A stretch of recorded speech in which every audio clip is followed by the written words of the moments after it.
Welcome to Positive Atheism English channel. Today in our program Positive Atheism, which is written by Gora, an atheist, I am going to continue the chapter Atheistic Philosophy from where I have left in the last episode. Atheism widens the outlook and pulls down the barriers between man and man. If differences between holy scriptures should form a difference between man and man, these books are not holy at all. Though they were the honest words of good men, they had their own imperfections of limited knowledge. Holiness is never holiness. Nothing can be the last word anytime. A closed mind is the sign of stagnation and ultimate death.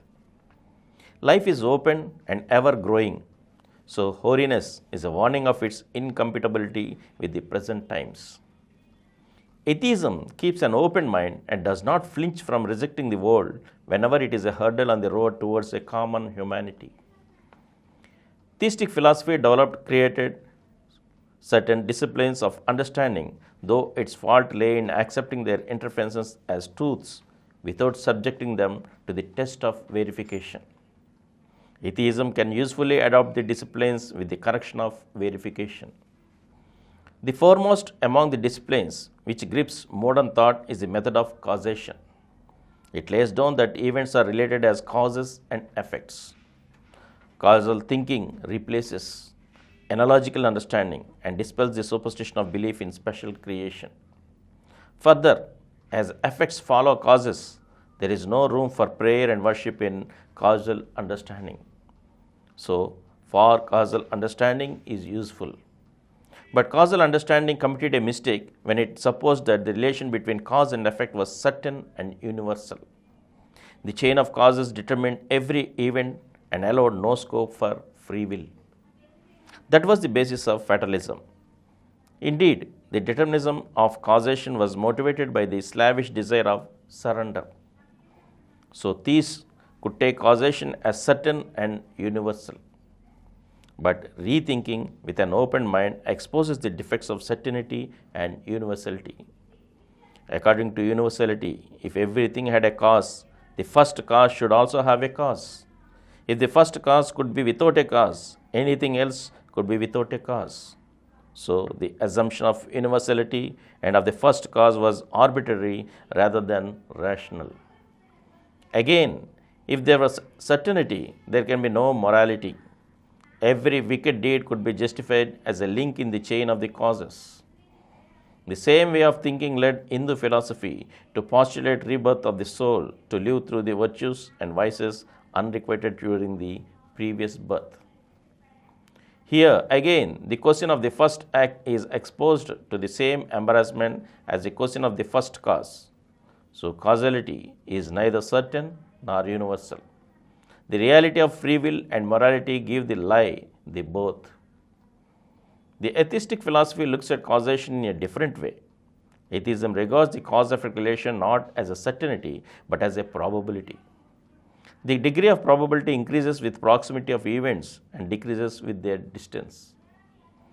Tomorrow's happenings can be anticipated with greater certainty than those of 10 days hence or of a more distant future. Speculation and anticipation are advantages in planning, but they are attended with uncertainty and disappointment too. It is the existence of uncertainty that is the basis for initiative, plan, and idealism. The fear of uncertainty led timid thieves to take shelter in causal certainty, which cured their initiative and bred fatalism. But atheists are bold. They sail on uncharted seas and achieve through initiative. Recognition of free will and the assertion of initiative foil predictability at the most dependable part of human affairs is moral conduct, respect for promise, and confidence in the ability to accomplish. Arguments can be advanced to justify the certainty of causation in the case of atheists too by regarding initiative as the cause of achievement. The argument is defective in two ways. First, atheists do not claim certainty of an achievement for an initiative. They do leave scope for probability and thus avoid disappointment. It is not the multiplicity of causes that renders predictability with certainty difficult, but uncertainty is in the very nature of events, more with those of humans than of inanimated matter. Second, an initiative becomes the cause of an event in a limited sense, since the initiative itself is causeless. An initiative ceases to be original if it is caused. Therefore, the chain of causes is broken repeatedly at every initiative, and a broken chain does not serve the purpose of universality of causal relation. To regard free will as a causeless cause and thus to justify causation is but a cheap satisfaction. The formulation of natural laws is another discipline in understanding. Imagination correlates events, ties up the loose ends, and presents a synthetic understanding in the form of law. The concept of natural law is an aid to understanding as it facilitates a habit of thinking. The laws of the cycle of seasons help us to plan our work, but closer scrutiny reveals that the laws are not inherent in the events of the world. They are our interpretations of our experiences. When fresh facts come to light or fresh insight develops with experience, the form of law changes with a new interpretation. Though Dalton regarded the atom as the smallest indivisible particle and named it as such, the discovery of the phenomenon of radioactivity changed the concept of atom. Also, no natural law applied wholly to an event in all respects. The concurrence is an approximation. Over longer ranges, the differences becomes more and more appreciable, just as the present timings of the rising of sun do vary with old calculations.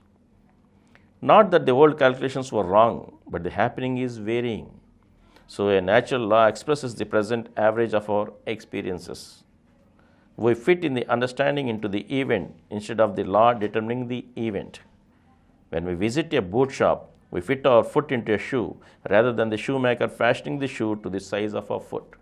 Whereas theists consider natural laws as definite and irrevocable and submit themselves to them, atheists know themselves to be the authors of the laws and use the laws as aids. The laws are revised whenever they are repugnant to new situations. Surrender to the laws breeds convertism, while mastery over them helps progressive understanding by the reassessment of a position at every stage. And from here, I shall continue in the next episode. Thank you.